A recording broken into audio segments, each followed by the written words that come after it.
کہ جابر بن عبداللہ رضی اللہ تعالی عنہما ظہر اور عصر کی نمازوں میں امام کے پیچھے سورۃ الفاتحہ کے ساتھ سورت بھی ملایا کرتے تھے، اور وہ کہتے ہیں کہ ہم نبی صلی اللہ علیہ وسلم کے پیچھے سورۃ الفاتحہ کے ساتھ سورت بھی ملایا کرتے تھے ظہر اور عصر کی نماز کے اندر، کیونکہ اب بہانا ہی کوئی نہیں نا، امام کی قرات تو سننی کوئی نہیں ہے، تو فاتحہ تو پڑھنی ساتھ سورت بھی ملاتے تھے، اور آخری 2 رکعتوں میں ہم صرف سورۃ الفاتحہ پڑھ لیا کرتے تھے۔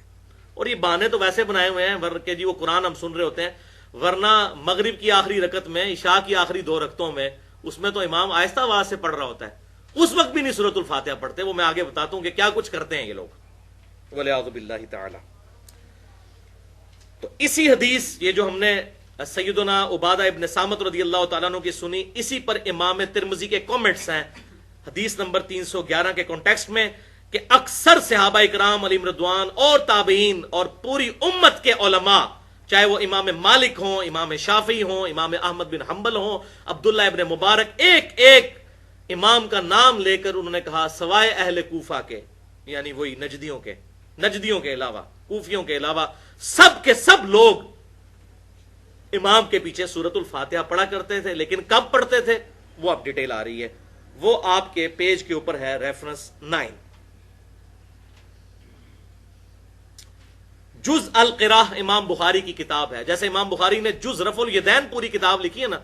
جز حدیث کی اس کتاب کو کہتے ہیں جو کسی ایک ٹاپک پر لکھی جائے۔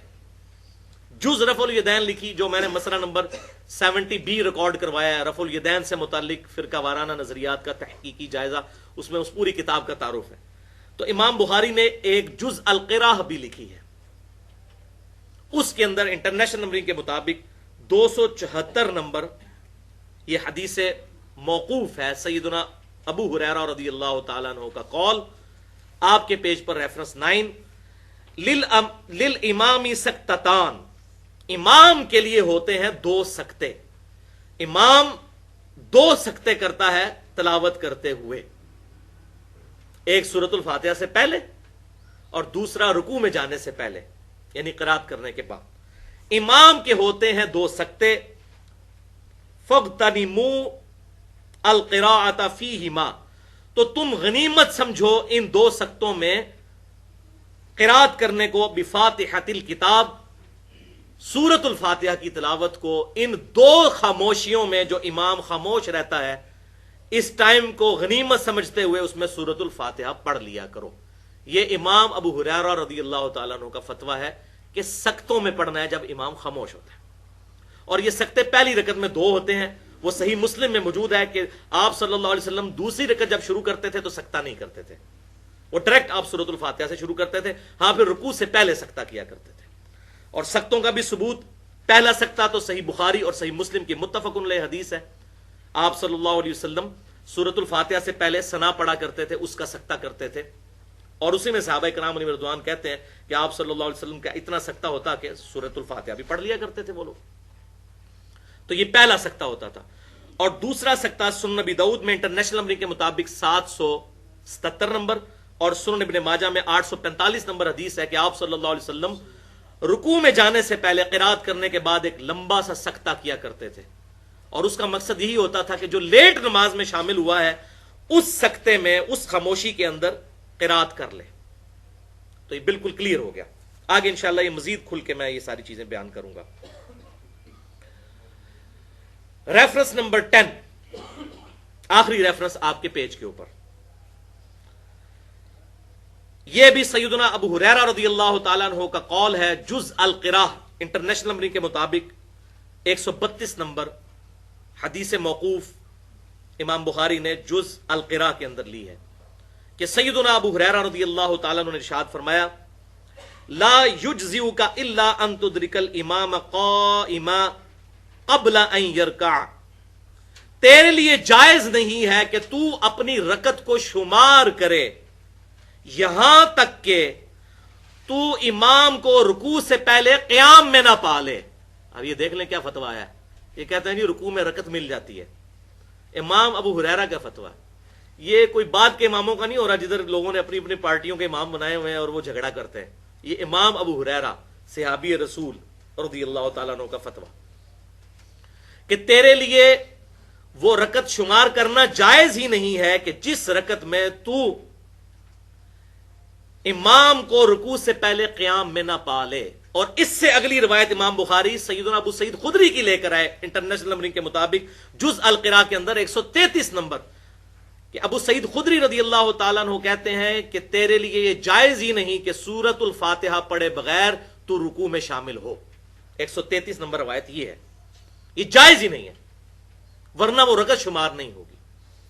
باقی وہ جو حدیث پیش کی جاتی ہے بخاری اور مسلم سے ابو بکرہ رضی اللہ تعالیٰ عنہ کے بارے میں، ایک ابو بکر ہے نا خلیفہ اول، ایک ابو بکرہ بھی ہیں کہ جی وہ ایک دفعہ نماز میں شامل ہوئے اور رکوع کی حالت میں آپ صلی اللہ علیہ وسلم نے ان کو کہا کہ آندہ تم اس طرح مت کرنا، نماز کے شوق کے لیے جب آؤ تو سکون کے ساتھ آؤ. کہتے ہیں دیکھیں جی نماز لوٹانے کا حکم نہیں دیا تو بھئی ساتھ کیا فرمایا کہ آندہ ایسے نہ کرنا. پھر امام بخاری نے وہ کلاس لی ہے نا اہل کوفہ کی جز القراء کے اندر اس روایت کے اوپر کہ بھی اللہ کے محبوب صلی اللہ علیہ وسلم یہ فرما رہے ہیں کہ آندہ ایسے مت کرنا، اور تم نے پکڑ کے یہ فارمولہ بنا دیا کہ رکوع کے اندر رکعت مل جاتی ہے. وہ تو اس کو پتا نہیں تھا، کسی نے یہ رزلٹ نہیں نکالا، تم نے اپنی طرف سے یہ رزلٹ نکال دیا اور جعلی قسم کی فتویٰ جو لوگوں کو بتا دیا. ان کا تیری جرت کہ اللہ کے محبوب کہہ رہے ہیں کہ آندہ ایسی حرکت مت کرنا اور تو کہہ رہا ہے کہ ٹھیک ہے ہمیشہ ہی حرکت کرو اور رکعت شمار کر لو. دیکھیں نا عقل بھی تو کام کرتی ہے. اور یہاں امام ابو ہریرہ اور امام ابو سعید خدری رضی اللہ عنہما، میں یہ جان بوجھ کے امام کا لفظ کہہ رہا ہوں کیونکہ امام کا لفظ یہ اپنے بزرگوں کے بارے میں بول رہے ہیں، اصل امام تو امت کے صحابہ کرام علیہم رضوان ہے. ان کے فتوے آپ ذرا سنیں